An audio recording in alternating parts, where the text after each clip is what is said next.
Hi everyone, स्वागत है दोस्तों आप सभी का एक नए वीडियो में। दोस्तों इस वीडियो में हम बात करने वाले हैं झारखंड होमगार्ड भर्ती जो सिमडेगा ज़िले में आया हुआ है। हम इस वीडियो में बात करने वाले हैं कि कौन कौन से प्रखंड के लोग जो हैं इस फॉर्म को फिलअप कर सकते हैं। और आपको पहले बता दूं कि ये सिर्फ और सिर्फ अगर आप सेवेंथ पास हैं या फिर 10th पास हैं तो भी आप इस फॉर्म को जो है फिलअप कर सकते हैं। आपको बताया जाएगा कि इसमें वेतन कितना मिलेगा, आवेदन कैसे कर सकते हैं आप, और इसमें चयन प्रक्रिया क्या होगी। पूरी जानकारी जो है आपको इस वीडियो में मिलने वाला है, तो वीडियो को कंप्लीट देखिए। वीडियो अगर पसंद आए तो वीडियो को लाइक कीजिए और दोस्तों के साथ शेयर कीजिए, साथ ही साथ चैनल को सब्सक्राइब कीजिए, क्योंकि ऐसे ही इन्फॉर्मेटिव वीडियो जो है आपको इस चैनल पर मिलने वाला है। तो चलिए बिना किसी देरी के आपको जो है सारा डिटेल्स बताते हैं कि कौन कौन फॉर्म फिलअप कर सकता है। और ये एक बात और, ये सिमडेगा ज़िले के लिए ही है सिर्फ और सिर्फ। तो झारखंड में जो है हर जिला वाइज अभी वैकेंसी आते ही जा रहे हैं। तो अगर आपको झारखंड से रिलेटेड भी कोई अपडेट चाहिए होगा तो इस चैनल पे जो है आपको बहुत जल्द मिल जाता है, यानी कि जैसे ही नोटिफिकेशन आता है आपको इस चैनल पे जो है आपको अपडेट दे दिया जाएगा। तो इसीलिए जो है आप इस चैनल से जुड़िए। साथ ही साथ डिस्क्रिप्शन में जो है आपको व्हाट्सएप चैनल का और टेलीग्राम चैनल का भी लिंक है, आप वहाँ पे जुड़ जाइए, क्योंकि जो भी नोटिफिकेशन आता है हम वहाँ पे पीडीएफ शेयर करते रहते हैं। तो चलिए अब आपको दिखाते हैं ऑफिशियल नोटिफिकेशन कि क्या है। तो दोस्तों जैसा कि आपको यहाँ पे स्क्रीन पे दिख रहा है, ये हमारा ऑफिशियल नोटिफिकेशन है झारखंड गृह रक्षा वाहिनी सिमडेगा के लिए। आपको यहाँ पे बता दिया जाए शुरू शुरू से ही कि ये जो है कोई गवर्नमेंट जॉब नहीं है। ये इसमें आपको लिख रखा है कि गृह रक्षा वाहिनी एक स्वयंसेवी संगठन है तथा गृह रक्षक उसके स्वयंसेवी सदस्य हैं।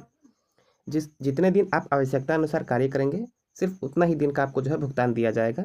और यह कोई वैतनिक या सरकारी नौकरी नहीं है और यह आजीविका का माध्यम भी नहीं है। तो यहाँ पे आपको साफ साफ लिखा हुआ मिल भी जाएगा कि अतः उन्हीं उम्मीदवारों से अपेक्षा की जाती है जो राष्ट्र सेवा को निस्वार्थ भाव से काम करने के लिए तत्पर हैं, वही इस फॉर्म को फिलअप करें। गृह रक्षा के लिए जो है दो अलग अलग ग्रुप में डिवाइड किया गया है, एक ग्रामीण ग्रामीण गृह रक्षक के लिए और दूसरा है शहर गृह रक्षक के लिए। ग्रामीण के लिए देख लेते हैं कि टोटल कितनी वैकेंसी आई हुई है। तो सिमडेगा प्रखंड के लिए जो है टोटल पुरुष के लिए 17 वैकेंसी है और महिला के लिए 17 है। आपको पता होना चाहिए कि 110 जो है यहाँ पे टोटल स्वीकृत बल है, लेकिन प्रभावी बल यानी कि अभी कार्यरत कितने हैं तो यही है। यहाँ पे जो भी दिख रहा है आपको ये सारे के सारे वैकेंसी हैं महिलाओं के लिए और पुरुष के लिए। तो ये आप आराम से देखिए। और आपको बता दें कि कोलेबिरा के लिए जैसे कि यहाँ पे 13 पुरुष के लिए है, 13 महिला के लिए है। और इसी तरह से आप देखेंगे तो टोटल 10 प्रखंड हैं और 10 प्रखंड में जो है टोटल वैकेंसी आपको दिखेगा 467 के लगभग में, जिसमें कि 236 महिला के लिए हैं और 231 पुरुष के लिए हैं। ये हो गई हमारी वैकेंसी की बात ग्रामीण रक्षक के लिए। ठीक है, अब शहरी स्तर पे देखते हैं कि शहरी गृह रक्षकों के लिए कितनी सीट्स है हमारे पास। तो शहरी गृह रक्षक के लिए जो है स्वीकृत बल है 43 और सारे के सारे खाली ही है, अभी तक कोई वहाँ पे कार्यरत नहीं है, जिसमें कि 22 पुरुष के लिए है और 21 महिलाओं के लिए, यानी कि टोटल 43 पोस्ट पे जो है इसकी वैकेंसी को भरी जाएगी। साथ ही साथ आपको बता दें कि आपको जो है अहर्ता यानी कि आवासीय कहाँ से होना चाहिए। तो आप जो है ग्रामीण क्षेत्र में भर रहे होंगे तो सिमडेगा जिला के जिस प्रखंड में आप फॉर्म फिलअप कर रहे होंगे उसी प्रखंड में आप निवासी भी होने चाहिए। शहरी के लिए जो है आप उसी शहर में होने चाहिए जिसके लिए आप फॉर्म फिलअप कर रहे होंगे। तो ये यहाँ पे है। उम्र सीमा की बात कर लें, जो कि उम्र सीमा है आपको 1/1/2025 को जो है 19 साल हो जाना चाहिए कंप्लीट, यानी कि 19 से 40 के बीच में अगर आप हैं तो आप इस फॉर्म को फिलअप कर सकते हैं। जन्म तिथि के लिए आप प्रमाण पत्र क्या देंगे, तो जन्म प्रमाण पत्र दे देंगे या फिर 10th का मार्कशीट देंगे। और अगर आप 7th पास हैं सिर्फ और सिर्फ, क्योंकि आपको यहाँ पे एक बात और बता देता हूँ, जैसे कि आपको दिख जाएगा ये। तो ये अगर आप ग्रामीण गृह रक्षक के लिए भरेंगे फॉर्म तो इसमें आपको सिर्फ और सिर्फ 7th पास होंगे तो आप इस फॉर्म को फिलअप कर सकते हैं। लेकिन अगर आप वहीं पे शहरी वाला भरेंगे तो इसमें जो है आपको 10th पास होंगे तभी आप इस फॉर्म को फिलअप कर सकते हैं। अभी और डिटेल्स में इसमें बात करेंगे हम। तो ये अभी हो गई हमारी आवासीय भी हो गया कि कहाँ से आप रेसिडेंस होने चाहिए, मतलब कि कहाँ के निवासी होने चाहिए, तो आप फॉर्म को फिलअप कर सकते हैं। एज क्राइटेरिया हमने बात कर लिया कि आप जो है 19 से 40 के बीच में है तो आप फॉर्म को फिलअप कर सकते हैं। और बात कर लेते हैं कि जो 10th पास है वो तो 10th का सर्टिफिकेट लगा देगा। और अगर जो 7वीं पास है, जैसे कि ग्रामीण वाले में 7वीं पास पे ही आप फॉर्म को फिलअप कर सकते हैं। उसके लिए क्या क्या है, तो उसके लिए है कि आप वहाँ से जहाँ पे आप सरकारी स्कूल से पढ़े होंगे वहाँ से कागज़ आप बनवा करके माइग्रेशन सर्टिफिकेट वगैरह जो भी हो, या फिर जन्म तिथि जिसमें अंकित हो जैसे कि पैन कार्ड, ड्राइविंग लाइसेंस या फिर पासपोर्ट, वो भी आप जमा कर सकते हैं। और यहाँ पे आप देख सकते हैं कि शैक्षणिक योग्यता के लिए है, ग्रामीण गृह रक्षकों के लिए जो है 7वीं पास होना चाहिए, शहरी गृह रक्षकों के लिए जो है 10वीं पास होना चाहिए। तो ये हो गई हमारी यहाँ पे कि क्वालिफिकेशन क्या पढ़ाई होनी चाहिए।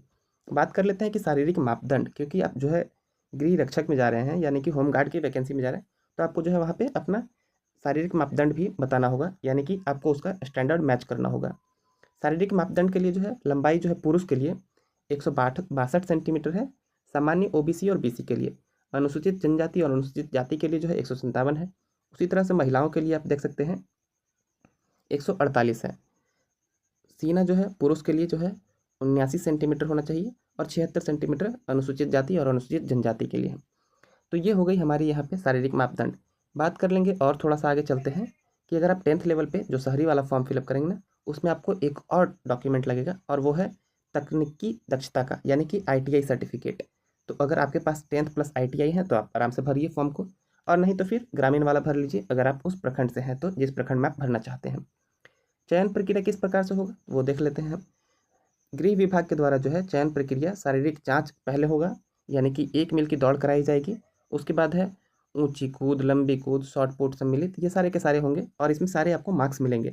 और मेरिट ज़्यादातर जो है इसी के आधार पर बनने वाला है, क्योंकि जो 7th और 10th लेवल पे जो है, जैसे कि यहाँ पे आपको मार्क्स दिख लीजिए, ये दौड़ होगा 1 मील का।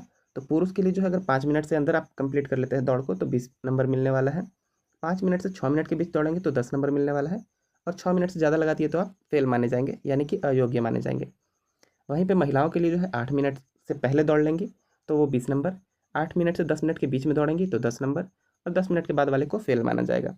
वहीं ऊंची कूद पे भी है, इसी प्रकार से आप मार्क्स देख सकते हैं कि 5 से ज़्यादा कूद जाएंगे ऊंची कूद में पुरुषों के लिए तो 10 नंबर मिल जाएगा, और महिलाएं अगर 4 फीट से ज़्यादा कूद जाएंगी तो उनको 10 नंबर मिल जाएगा। और उसी प्रकार से यहाँ पे है, अगर आप 4 फीट से कम कूदते हैं तो आपको फेल कर दिया जाएगा। और इसी तरह से जो है लंबी कूद है, फिर शारीरिक दक्षता जो है, ये सारे ये आपको यहाँ पे दिख रहा होगा, ये 10th लेवल वाले के लिए है। तो ये भी आप देख लेंगे आराम से, आपको जो है इसका नोटिफिकेशन हमारे टेलीग्राम चैनल पे मिल जाएगा, तो आप वहाँ पे आप ज्वाइन कर सकते हैं। तो जब आप वहाँ से शारीरिक दक्षता, यानी कि आप जो जब दौड़ लेंगे, लंबी जंप कर लेंगे, ऊँची कूद कर लेंगे, सारे कर लेंगे, तो आपको उसके बाद जो है हिंदी लेखन का परीक्षा लिया जाएगा, जो कि सिर्फ क्वालिफाइंग होगा। मतलब कि मेरिट जो बनेंगे वो दौड़ वाले से ही बनेगा सिर्फ और सिर्फ, और ये सारे पेपर जो होंगे वो क्वालिफाइंग होंगे, यानी कि 100 मार्क्स का होगा पेपर, जिसमें आपको 100 में से 30 मार्क्स लाना अनिवार्य होगा। ये कक्षा 10 के लिए है। उसी प्रकार से अगर कक्षा 7th वाला भी देखेंगे तो वो भी सारे के सारे क्वालिफाइंग ही हैं, तो ये ध्यान रखेंगे आप। और उसी प्रकार से अगर आप कोई नेशनल अवार्ड जीते होंगे अगर खेल कूद में, या फिर कुछ ऐसा आपके पास है जिसको NCC वगैरह आपने कर रखा है, तो उसके लिए भी आपको यहाँ पे मार्क्स मिलेंगे। तो आप आराम से देख सकते हैं, और आप आवेदन कैसे कर सकते हैं ये भी बात कर लेते हैं। आपको हमारे डिस्क्रिप्शन में ही लिंक मिल जाएगा, आप वहाँ से जाकर के सीधे अप्लाई कर सकते हैं। ऑफलाइन नहीं कर सकते, आपको ऑनलाइन ही इसका एप्लीकेशन दाखिल करना होगा, यानी कि ऑनलाइन ही आपको सबमिट करना होगा। आवेदन करने का डेट आप देख सकते हैं यहाँ पे कि 24 अक्टूबर से लेकर के 7 नवंबर तक के बीच में जो है आप ऑनलाइन आवेदन कर सकते हैं। डिस्क्रिप्शन में लिंक है, आप वहाँ से जाकर के सीधे आवेदन कीजिए। 200 रुपया फ़ी लगेगा इसको आवेदन करने का, तो आप आराम से जा कर के और अप्लाई कर दीजिए। अगर आपको, आप दौड़ सकते हैं, लॉन्ग जंप कर सकते हैं, हाई जंप कर सकते हैं, शॉर्ट पुट फेंक सकते हैं, ये सारे आप कर सकते हैं, तो आप आराम से फॉर्म को फिलअप कीजिए। और ऐसे ही और इन्फॉर्मेटिव वीडियो के लिए चैनल को सब्सक्राइब कीजिए। मिलते हैं आपसे एक अगले वीडियो में किसी अगले टॉपिक के साथ, तब तक के लिए पढ़ते रहिए, मुस्कुराते रहिए। धन्यवाद।